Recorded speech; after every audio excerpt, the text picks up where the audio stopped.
Okay, we're letting some people in now. So what I would like to do, Flo, is try to mute everybody except for Baby and myself. Okay. There we go. Okay, guys, I think you can all hear him. We're going to get started soon. That's Ian Marcus, man. Look at him. Big sports dude. Got quite a few people here, baby. I see it's John White here. By the way, whoever could put on their cameras, I'd very much appreciate it. We generally don't like looking at blank screens. Okay, so it's kind of in the land of Zoom, it's becoming kind of rude. If you're on the toilet, it's life in a big city.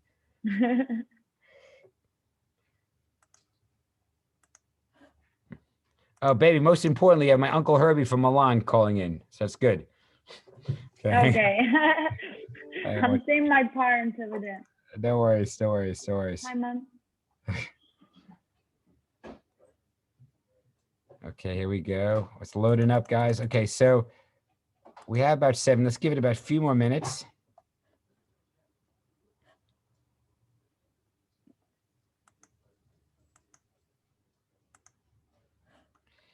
Okay. I see Mick Dawson's on the line. Mick, man, turn your camera on. I want to see a mug. Okay. Okay.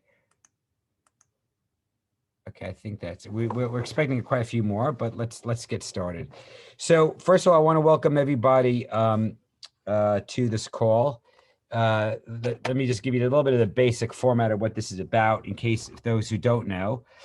We have been Patron, the company I work at, managing partner of, has been hosting a thing called the Greatness Lecture Series for a couple of years now, and we've had about 15 plus people speak. And what the idea behind it is that we meet some really amazing people in the world. They blow us away. They have achieved great feats, overcome adversity. And they really, not only that, they've devoted themselves to making a difference in other people's lives.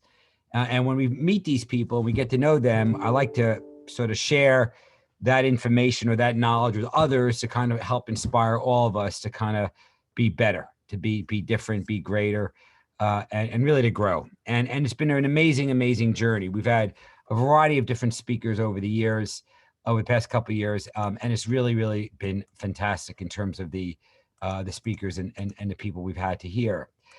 I was watching a film on Netflix called Rising Phoenix. And for those who haven't seen it, Rising Phoenix is about the Paralympics, which actually, despite my accent, I've been in this country for 28 years, is a British creation. It was originally the Stoke Newington Games. And it's an amazing story, but it highlights 9 athletes. And one of those athletes is nicknamed Rising Phoenix and is Baby Vio, who is actually here on our call today. And what happened was I watched this movie, I was blown away by it, and I got obsessed with meeting this lady, given her unbelievable story, and frankly, her passion, her energy, and her excitement. So took me a while. I had to convince her parents. It's the old story. I had to convince the parents I'm not some lunatic. Once I was able to do that, and I had to convince them, Baby realized that actually this kind of does make a bit of sense, and we're not completely crazy. And I thought it'd be a great call to have. By the way, Baby, in case you don't see it, there's a guy named John White who just joined. You could see him on the call. John is qualifying, or trying to qualify for the Paralympics in kayaking, and he's a mate of mine, and he's also a big story Royal Marines dude, as we like to call him. And he's a fantastic guy, and so he could tell he's going to come in a bit and ask a few questions probably as well. But anyway, going back to Baby. So what we're going to do is, let me just tell you sort of the basic sequence. I'm going to tell you a little bit about her for a second.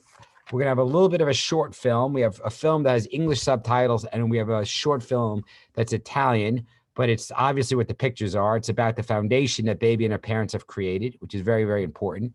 And then we're going to turn over to Baby to tell a little bit about herself. I'll do some questions and answers. And if people do have questions, raise your hand or put it in the chat room, and I'll call on you, or I'll look at the chat and we'll do it. Okay. So this is a total of about an hour. That's the plan. And that's how we're going to play it out. So Let's see how many people we have. Okay, good. So we have a good number of people now. So a little bit of a background on who Bebe is, as a little bit of a background. Beatrice Vio is actually her formal name. Born in Venice in March 4th, 1997. She's the second of 3 siblings. In late 2008, when she was 11 years old, Bebe contracted severe meningitis that caused her to lose both her arms and her legs and several face and body scars. After 3 months of intense rehabilitation, and thanks to a prosthesis specifically designed for her, she can go back to the love of her life, fencing, a discipline that she's been practicing since the age of 5.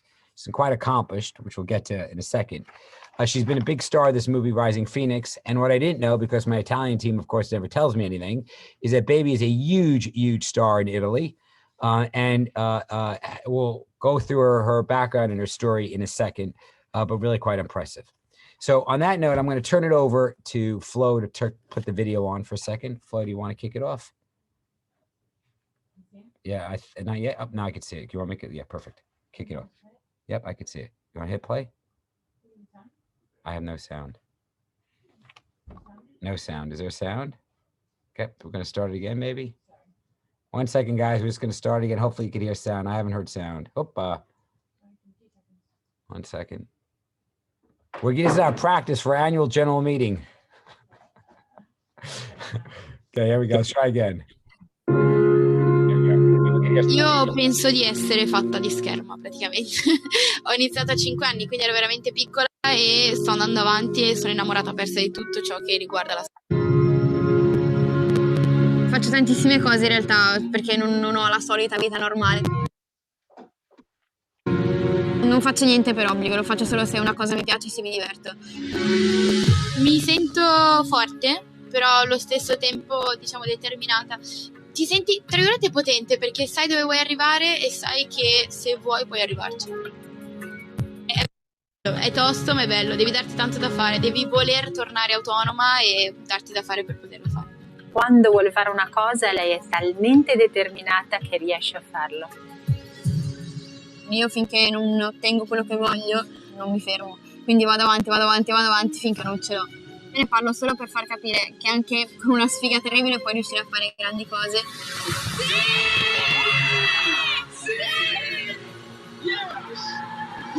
Oh, she's got it! Oh my goodness! This is absolutely history. It's just unthinkable, unbelievable.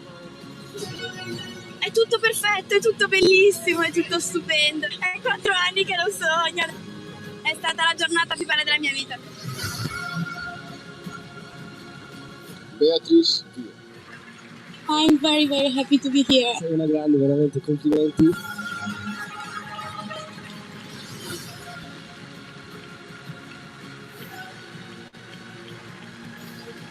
Lo sport è quella cosa lì che non vede differenze.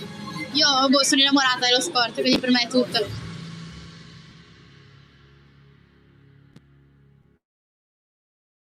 So that was the first video. We have English subtitles. Obviously, you didn't even need the subtitles to follow what's going on. The second video is about the foundation, as I said, and it's in Italian, but it's obvious what the pictures are, and people will see a kind of a resonance with what we believe in at Patron.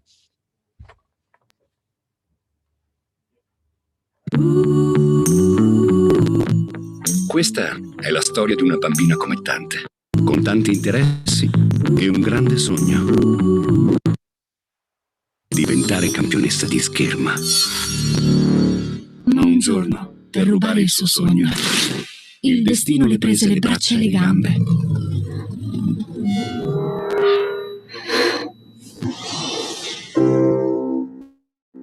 E fu proprio in quei giorni bui trovò una nuova forza. Forza per le nuove sfide.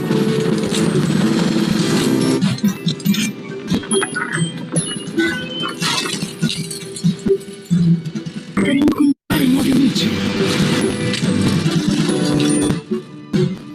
Per conquistare di nuovo la vita. La punta del suo fuoco. E questa è una storia vera.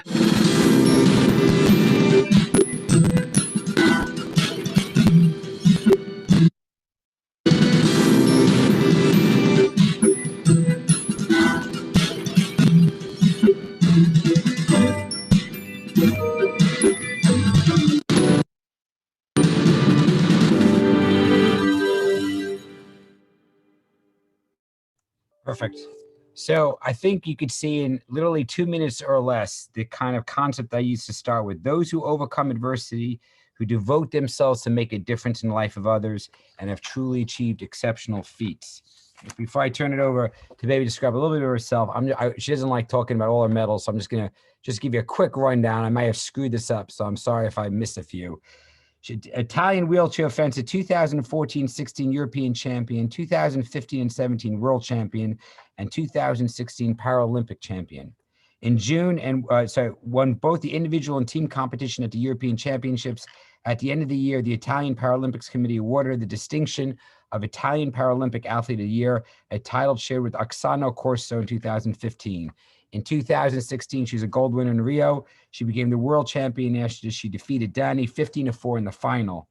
In the 2015 and 16 season, she received I'm going to pronounce this wrong, a Mangiarotti award from the Italian Olympic Committee. She won her second European title in Casale Monferrato, prevailing over Russian Irina Mishirova. Hope I tried that one. Anyway, on that note, I'm going to turn over to Bebe. Bebe, could you please tell us a little bit about yourself? It was exceptionally inspirational. Tell us a little bit about your story before we go to questions and answers, please. Hi, everyone. I'm Bebe.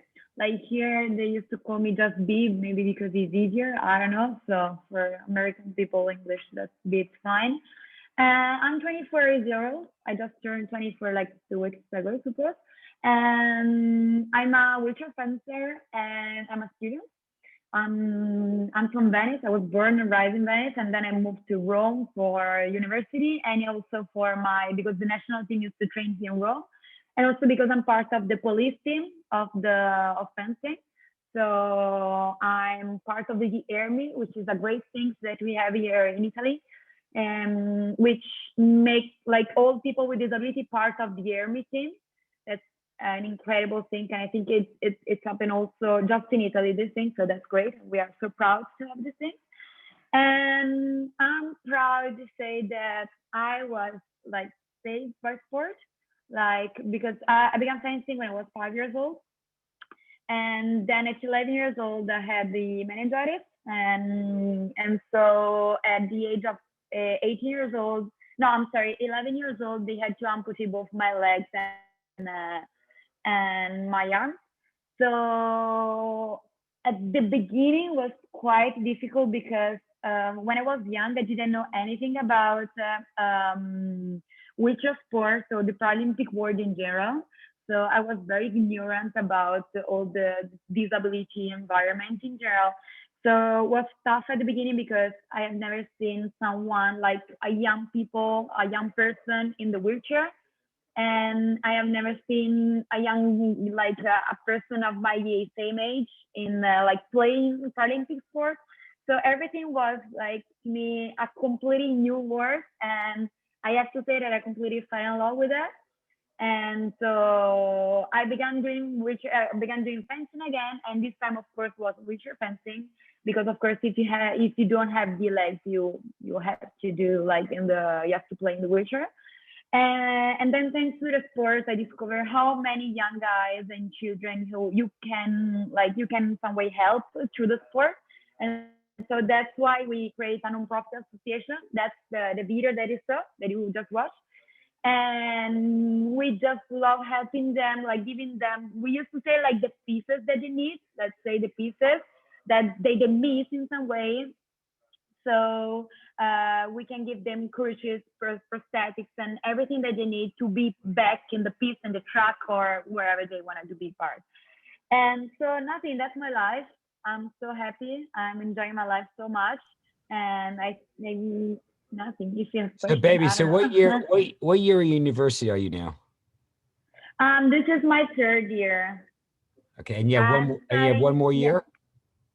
Should be, one more. And I my last plan was to graduate this year. I was trying to do it like early in some way, but then because of the COVID, they, of course, as you know, they postponed the Paralympics. So I'm gonna graduate after the Paralympics game. So next year, I suppose it's gonna be June. And my major is, I'm doing like an American university here in Rome. I don't know if you know it, like John Cabot University. And my major is communication and my minor is international affairs. I love it. I love it so much either because here in the American school, nobody knows me. So it's so cool because I have to like introduce myself to people. And the first time that I went, because I'm living in a student apartment, like it's like a student building, and all my roommates, they didn't know anything about me. When first I came inside the house with my, I don't know if you haven't seen like a fencing bag. It's so big, it's huge. And the first time that I went in, all my roommates were like, "Oh, are you a golf player?" I was like, "Yes, I play golf." But that's why I got this huge bag. And every time that I used to go to the World Cup or somewhere in the world, I was like, "I'm going out for holiday." We're like, you travel so much. You're so lucky." was quite cool. But then no, Excellent. they saw me and somewhere, I don't know where, but they saw me. So now they know who I am. So just before we start with questions and answers, for those who don't know, Baby's parents, Ruggiero and Teresa, are on the line as well. They're on one of the screens, if you could see. I don't know how to use these screens very well, but they're there. So thank you very much for helping us pull this off and do that. So I want to say special thanks to them as well. So I have there's an obvious question. I grew up, well, I'm nothing like you, but I was a fencer when I was in college. And one of the obvious questions, how do you actually hold a fencing blade? And what happened? Did you create your own device? Did it exist? Did you modify it? What's it like? Can you give us a little background? Because people can't quite fathom how one fences. We just saw very quick clip. But if you didn't see the movie, it's kind of hard to fathom what's going on. Could you explain a little bit? Yeah, it's weird because at the beginning, the hardest part was to be back in the Paralympic fencing because as you know, like normal, like the average fencing, you hold, of course, the foil, the sabre, or the pair. He was a player, so he was holding an epee, but I'm a foil player, so I was holding the foil with the end, of course. But then with the amputation, of course, it was impossible to hold it. And I was trying to figure out if there were someone else in the world without the hand who hold the foil, but there is no one else. So my father invented it for me. He's not an engineer at all. He's a seller, so he sells both. So it's a completely different thing. But at the beginning, he was like, "Okay, my daughter wants to play fencing, so we find some way to let her enjoy through her life through sport." So that's why he invented my prosthetics for fencing, and we made so many different either some way like weird objects. But now I think we find out the perfect one is like 10 years that I'm playing with the prosthetics, and everything is perfect. To me, of course, was easier to start fencing without the hand, just because as we were talking about before with kids, I don't know if you know, but when you grow your entire life with your hands and your feet, and then for some reason they used to amputate, there is this thing that is called the ghost arm. So even if you don't have it, you feel it. It's a weird thing. Just of course I don't have the arm, but I'm gesticulating either because I feel my arm on. That's because you're Italian. Yeah, and either because I'm Italian, so I used to do like this all the time. So that's why every time, either in the camera, I'm trying to block stop my hand in some way. But what we're doing, yeah, it's because of the ghost arm, it's easier to me to play fencing, because I remind all the moments how I used to play fencing before, and so they think it's not that difficult. That's an understatement. So can you, sorry, I'm going to ask you a difficult question. So are you in pain right now? Or, I mean, I called you, or we did a prep call 2 days ago, and I spoke to you and your mom in the hospital.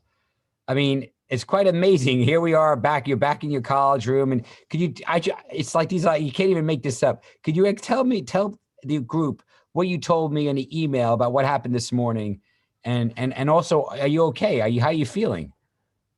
Yeah, I'm feeling much better, but I had like a problem. Like, of course, I'm an athlete, so as every bad luck athlete, I had like a problem while I was doing an exercise in the gym, and so my elbow went out in some way. I don't know how, just doing something.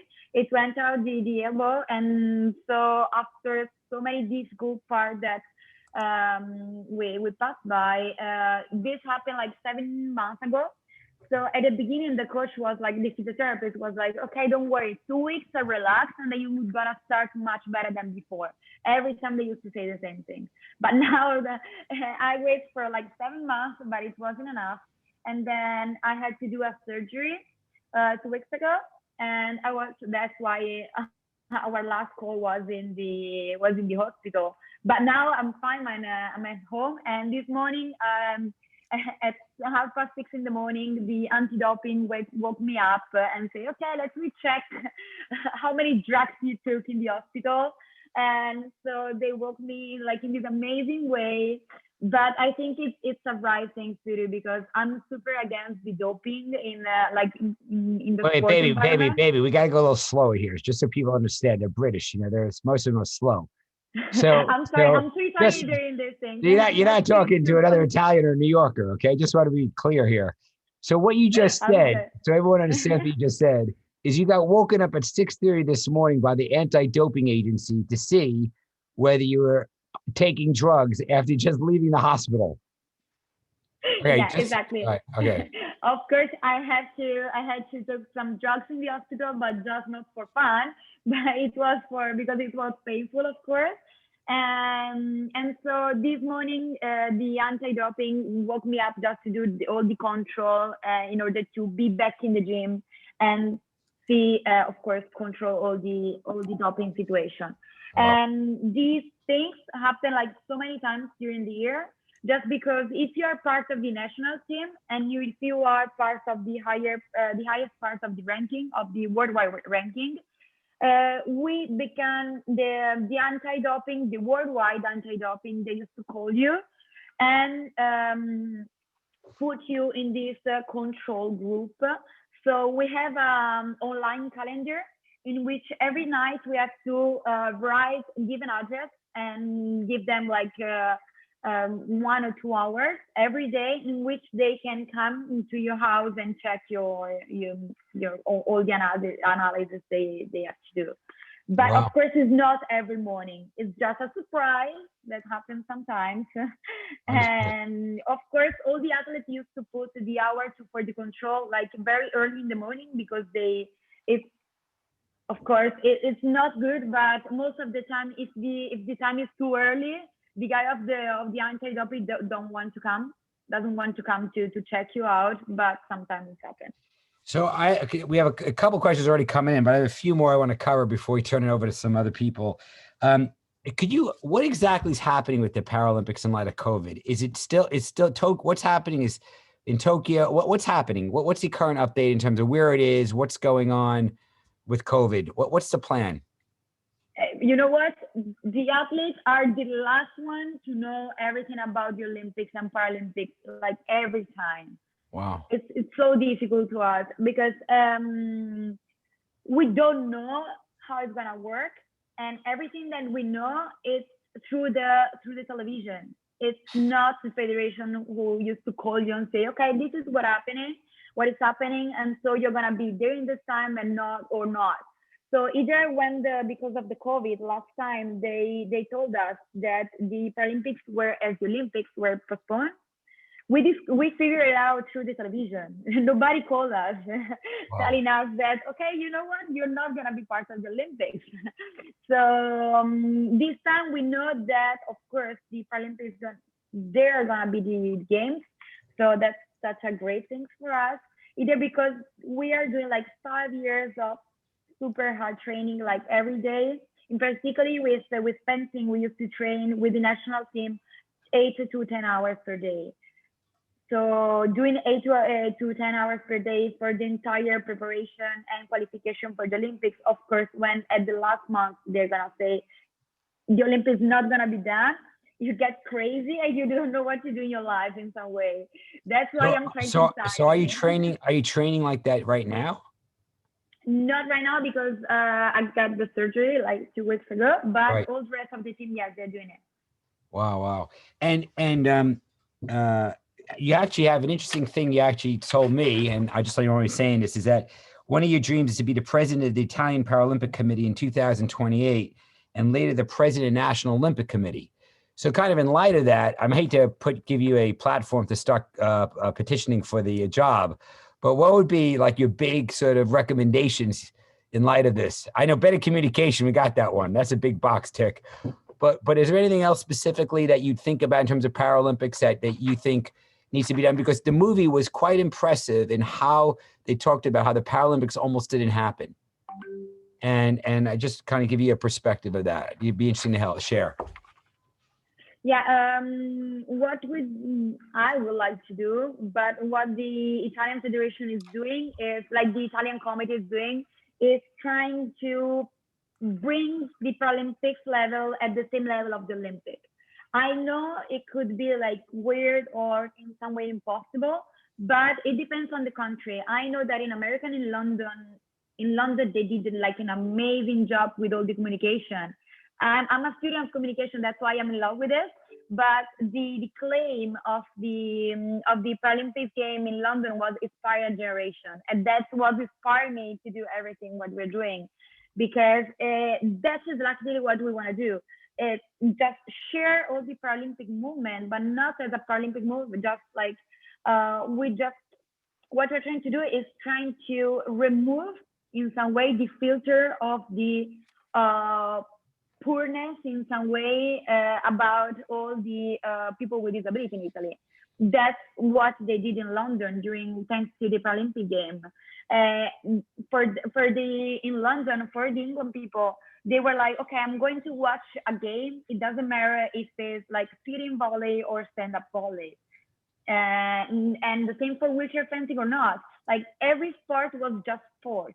And was just people who train a lot to be there, and their dream is to be part of the Paralympics or the Olympics in a way. So this is what we're trying to do in Italy. We are trying to change the culture of disability in some way in Italy, in the mind of the society of everyone.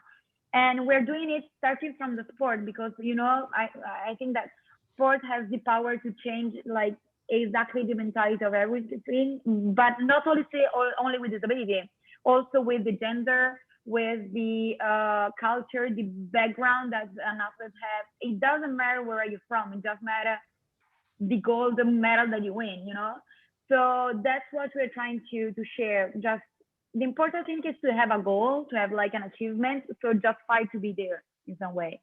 And that's what we're trying to do. So let me turn the questions over a few people. So first, Kendall. Ken, were you there somewhere? I saw you there before. Kendall had a very good question. Kendall, why don't you ask away? You got to unmute Kendall. Yeah. Got it. Hi. Thanks so much for joining and talking to us. I loved Rising Phoenix. It was amazing. When I was watching it with my children, all we could think of is here you are competing in a wheelchair where you need arms, and you're competing against somebody who has arms. And my first reaction was how unfair, which is quite ironic, obviously, in the context where we are. But I mean that you're competing with somebody with arms and you have none. I just found that extraordinary, that the different disabilities, and I don't know if this is a very naive question, are treated equally, actually. So your disabilities are equal. Yeah, as I told you before, I'm the only one in the world without the hand. So I should have like my own category. Yeah. So of course I'm gonna be the winner of that, because I'm gonna be the only one. So that's why I'm trying to compete with, of course, people who have like easier disability instead of mine. But I think it's much cooler to fight against someone who it's physically much better than you. So I feel much more competition, but of course I'm not giving excuse if I lose. I'm not saying, okay, just because I have more disability than him or her. No, it's not fair, of course. And what I'm trying to do in my own gym is to train with the stand-up fencer, like male athletes. So because I know if I train like every day with a male who has every part of the body, he has legs and arms and everything. I know that if I'm gonna put only 1 point with him or with other guys of the gym, I know that I'm gonna put more than one against a person with a disability, of course. So I'm losing all the matches in the training camp, but then all the competition is gonna be cool. So we have the benefit of John White here. John, I'm going to call on you, man. So John is as I said, is training for the Paralympics in paddling or kayaking, if that's the right way to say it, and also as a triple amputee. John, you want to ask so many questions you like? This is, you're one of our special guest stars, as we say. Yeah, well, I'm struck because I actually have exactly the same issue. There isn't a category for me, so I compete in the same category, and everyone's got 2 arms, and clearly I've got none. And I actually, like you, spend most of my time training and competing against able-bodied paddlers, because that's the only way I can get the competition in, and I just really enjoy and relish that. I think one of the things I found now, I lost my limbs when I was 27, so a little bit older, but I definitely feel like having to deal with all the little day-to-day obstacles that life throws at you when you're missing limbs helps me a lot in dealing with much bigger problems. And clearly you've got some quite big ambitions, and I'm wondering if you feel if all the small day-to-day obstacles and problem solving that you go through helps you think about how you're going to achieve your bigger goals in the future. Yeah, hi. And congratulations for everything. I'm sorry. And of course, I think it's part of the game, this part. But the great, as you can, I suppose, telling me, if you are an athlete, so you used to have like an infinite number of little obstacles, like in the everyday training. Of course, you're gonna fight in a different way in your life.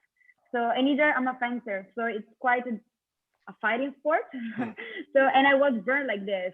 So, beginning fencing when I was 5 years old. So, I think my life, living my life in a gym and being part of a team in a gym, either this part was necessary for me, like being always part of a team, fighting always not alone, but with my team was the best things happening in my life. And this helped me a lot with every obstacle. Actually, it's a very interesting question, just so share with everyone, and perhaps John, you'll appreciate this.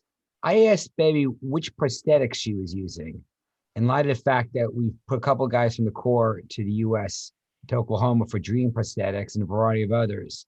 And I said, your prosthetics don't look super sophisticated. Why aren't you using very sophisticated prosthetics? And Bebe, you want to comment a little bit about that, or what you use and why? I thought it was very impressive what you said to me. Like these are my prosthetics right now. It's like a super easy hand. You can just open and close it. It's very, very easy. But you can do everything, whatever you want. I'm living alone here in Rome, so I'm doing everything in my life alone. And I think it's perfect to do everything that you need to do. But I got either another one, the cool one in some way, in which you can also use the chopsticks for eating the sushi. That's the greatest thing ever. And you can do really everything that you want to do with that. And it's because this, you just do this movement there, this one. And with the other one, it has like a little engine in each finger. So you can move each fingers like individually. So it's so cool because you can do everything in a much cooler way. But it's so fragile, that one. So I use it just for like special occasion or for sushi. Oh, unbelievable. So I got a bunch of people. So Lucy, you're up. Lucy Johnson. Thank you. Hi, Bebe. Thank you for taking the time to share your story, I should say first. So I watched a video about you many years ago where you describe a specific moment in the Olympic final where you've reached 14-14, and it's the match point for the Olympic gold medal. And I hope I'm not misremembering, but I think you shared in this moment that there's almost nothing skill-wise between you and your competitor. You've both done the training, you've both put the work in, and it basically comes down in that moment to deciding how much you want it. And so my question is, how do you mentally prepare for that moment where there's nothing between you and it's just about wanting it more than someone else? How do you make that moment count? I hate losing. Does it make sense? Like, I really don't like lose. And so when you're there and you know that it's that moment, so if you watch this video, you know how fast it's fencing. It's so fast. So we work and we base our entire life in some seconds. So, you know, maybe only in 1 second you can win the competition and that is going to be the best day of your life, or you can lose the competition and this is going to be the day that you're going to delay from the calendar in some way. But the greatest part is that, as I said before, like, I have the greatest team ever. I think, of course, everyone thinks that their team is the best one. But my team is so great. I have so many coaches. I got my physical preparator. I got mine, the army edit in some way, who works on the foil and electronic part. I got the doctor, the nutritionist. I got a very huge team that I'm working with, and I love all of them, and they love me so much. So we work a lot in how to be a great team and how to work good together. But I think the only thing that works is that we all have the same goal in some way. We all want to be there. We are all like dreaming about the Olympics. And the greatest thing is that we believe a lot in each other, and each component of the team believes in the other, on another person, much more in how much he believes in himself. So I think if your coach believes in you, you can do whatever you want. Just because, you know,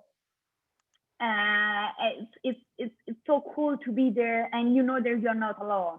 I know that the mask looks small, but in that mask, the cool thing of playing a sport in which you have your mask on is that you can decide who is gonna be in the mask with you, like mentally in that moment. And all the teammates are inside the mask with me, and they are telling me something. And either like my family is there with me in every competition. My roommates are there with me, my dog too. Everything is there. Everyone is there. And you know that it's not your own competition. It's not your own winning. You're not gonna win that gold medal or whatever medal you're gonna win by yourself, just because you know that there are so many people inside that medal. And if you win, okay, you're happy, but that's it. It's not that's it. It's just how many people, how the reaction that is gonna be around that medal. Not only my team, but also all the Italian team. All the nation is gonna be there with you. I'm so proud of my nation, I'm so proud to be Italian. And so when I'm there and I got the written like Italia written on you, and you're there and just sing the anthem. And it's my favorite song, the Italian anthem. So I'm so proud to be part of this nation. And so when you're there, you know that there is gonna be someone else at home watching the television and feeling to be part of your same medal. And that's, we got all the Italians on the call are smiling. I just saw 2 people clapping. They feel it. That's perfect. Very incredible. The support dynamics incredible. Let's rewind it a little bit. Paul Denning had a question more about your childhood. Paul, are you there? Yeah, thanks, Keith. Hi, Baby. Thanks very much for sharing. I was just interested. This obviously happened to you when you were 11, so you were very young and you were still at home with your family. It might be a hard question, but have you got any sense of, if you have to go through something like this, would it be easier to manage it and deal with the challenge at the age of 11 or at the age you are now? Have you ever thought about that? I thought about it sometimes because I think that was the perfect moment of my life, just because in that age, like, you're starting to be a teenager, and fencing is not a very female sport for that age. In Italy, there are not too many little girls playing fencing. So all my schoolmates, they were playing like volleyball or dancing or stuff like this, and they were like so cute and all. So it was the moment in which I was thinking to quit with fencing because it was not as the other. And in that period, I got the meningitis. So I have to say thank you to the meningitis, just because I understood how much fencing was important to me and how much my fencing team was necessary to me in everything that I was doing.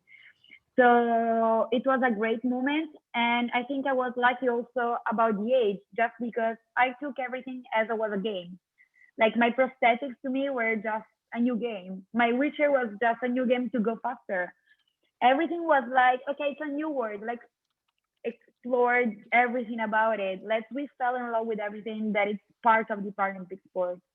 So I don't know, either maybe because I'm the second of three siblings. So my siblings helped me a lot in that moment. Of course, we were living under the same roof, and also my parents were great. And we lived our whole life being like in a family, working as a team. So my mom is the coach of the team. And no, my mom is like the boss of the team. Like she's the captain of the team. And then my father is more like the coach. He used to do all the strategies on the back. And then we are like the three children, all the little athletes, like trying to fight to win the competition. So either like I was born in like very sporty, in a very sporty family, and it works so much with all of us. Fantastic. Thank you. So I want to switch tacks a little bit to this foundation that you got going on. So can you tell us a little bit about the foundation that you set up and what its goal is and what you're aspiring to do, you and your parents, and that perhaps could lead to potentially how we can all help. But just tell a little bit about this foundation. Yeah, that's my favorite question because I love it. And I love, of course, all my guys on the team, just because, like I told you before, what we did the foundation. We did it just because another background part is that in Italy, if you have a prosthetics, if you have a limb or if you are amputee in some way, the government pay for you for the normal legs, for walking, or the normal head for doing your everyday life. But the Italian government doesn't pay for the prosthetics legs or the crutches or the wheelchair, or wherever you need, all the tools that you need for doing sport.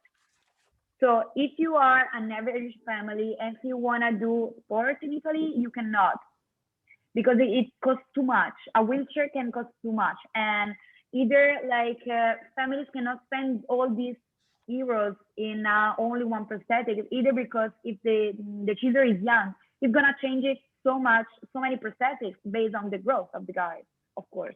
As the young teenager used to change the shoes for, I don't know, soccer, once a year, you have to do the same thing with the prosthetics. And it's too expensive for a normal family, of course. So the task of my family, of my parents, that they are here, and was to create the nonprofit association in order to help all these young guys to be part of the sport without thinking about the deal of the economic deal in some way. So, and we understood how much was much cooler, I don't know if I can say cool, life through the sport, and how much an entire family can start living again through the sport.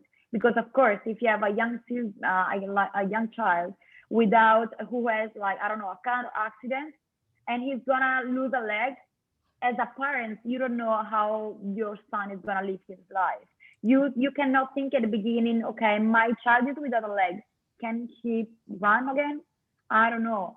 So our dream is to give the opportunity to everyone to be part of the sport and to enjoy their life through sport. And we are working a lot. That's so good because now we have our team.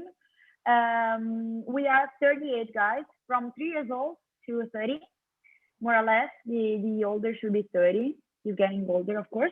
But there are this little guy without a leg of 3 years old or 6 years old who run, and they can, if you see a guy of that one, you can see, if you see their smile while they're running, you can be happy for your entire life because you just understand how much times you were saying something like, I don't know, oh, today is such a bad day, this happened, this and this happened, and then you just see this guy running without a leg, without thinking of everything, without thinking, okay, I don't have a leg, I don't know if I can run. They just don't think about it, just start running and being happy.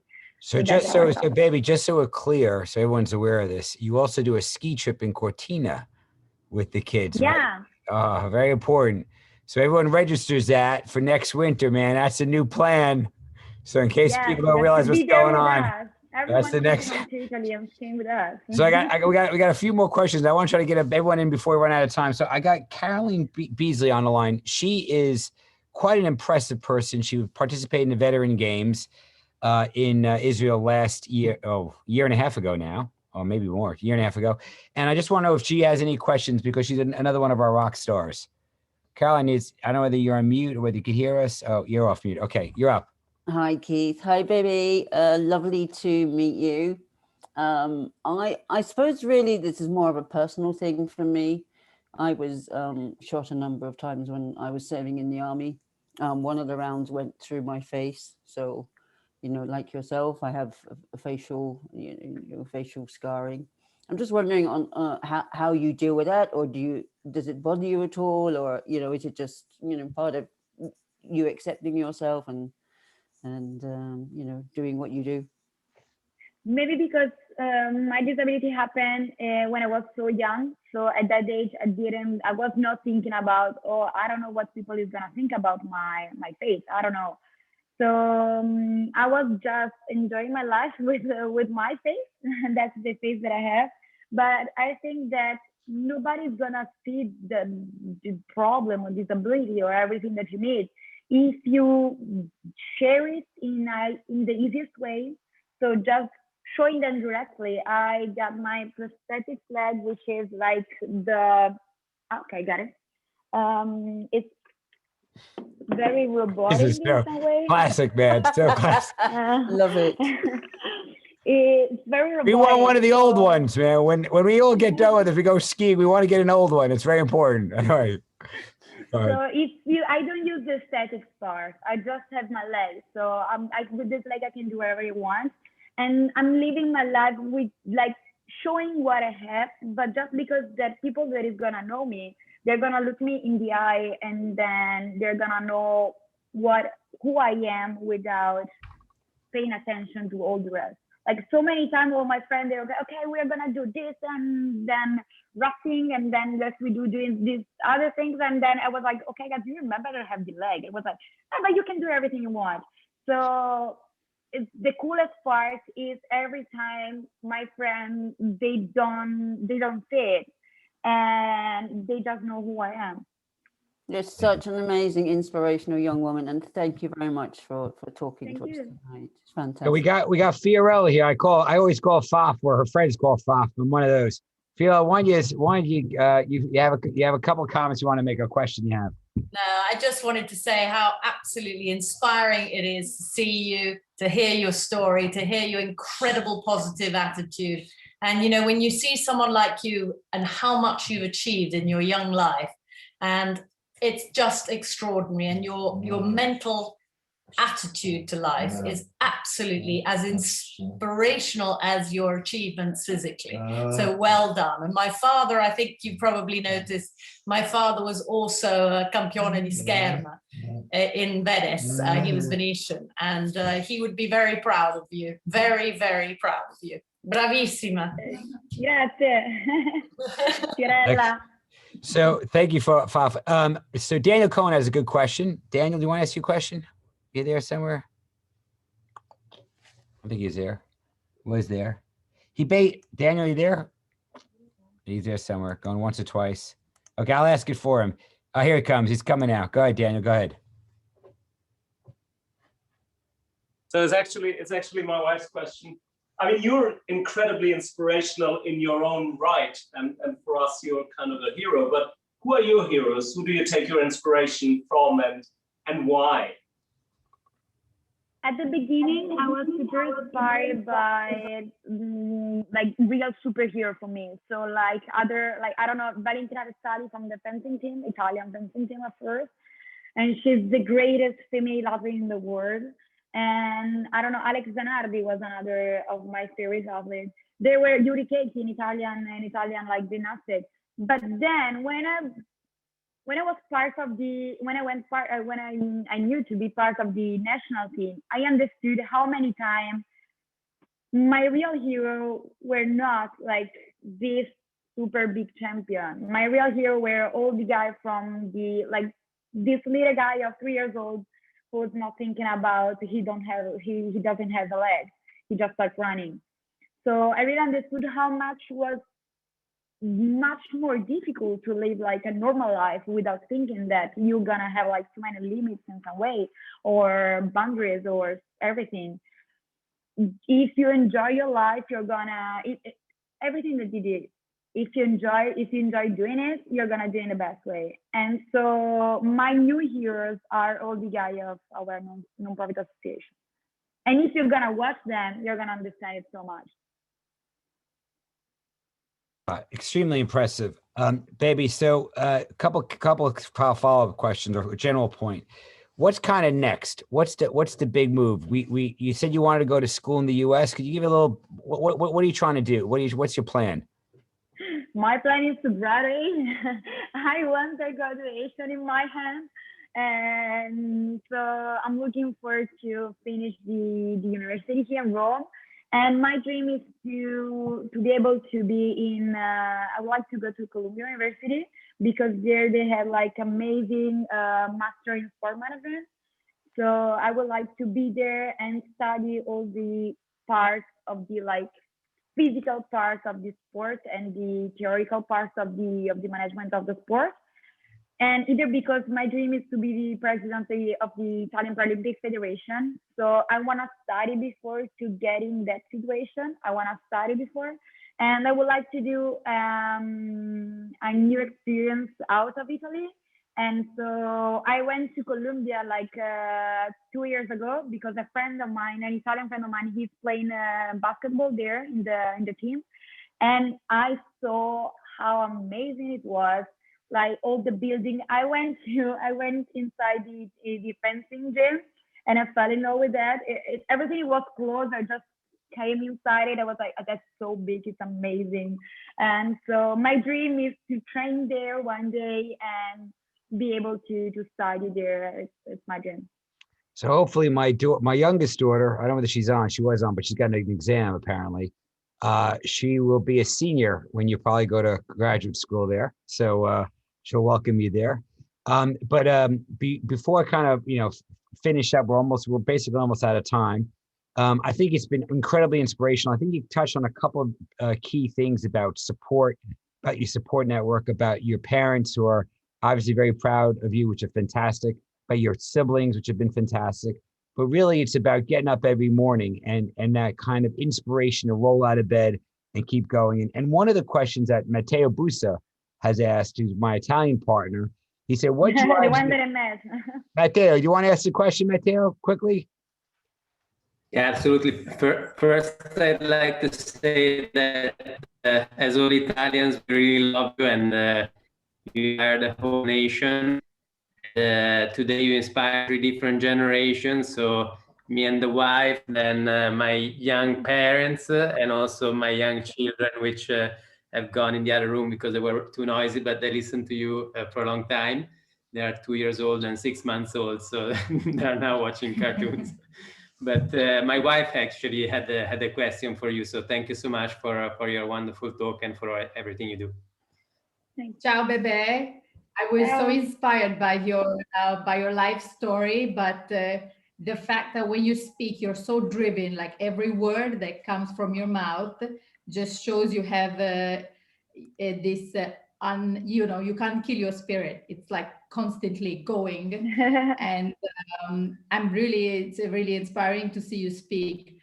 But my question was, what wakes you up every morning to keep you going? Because I'm sure your family is a big support, but what wakes you up and say, okay, I got to go, I got to keep going and towards my goal, which is to be the president of the Paralympics committee in Italy? I saw how much things we did until now, and I saw how many people we helped, and I saw so many very, very happy faces. So I want to see much more happy faces around me. And I think if you're the first one to go in the gym in the morning, everyone is gonna trying to get everything they can do in the gym just because you're doing so trained. So if you work hard in the gym, you're gonna see that the rest of the team is gonna work harder than you in some way. So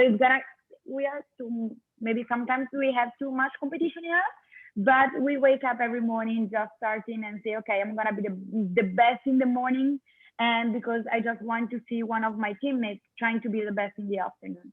And we train a lot all together, even if it's a pretty much individual sport.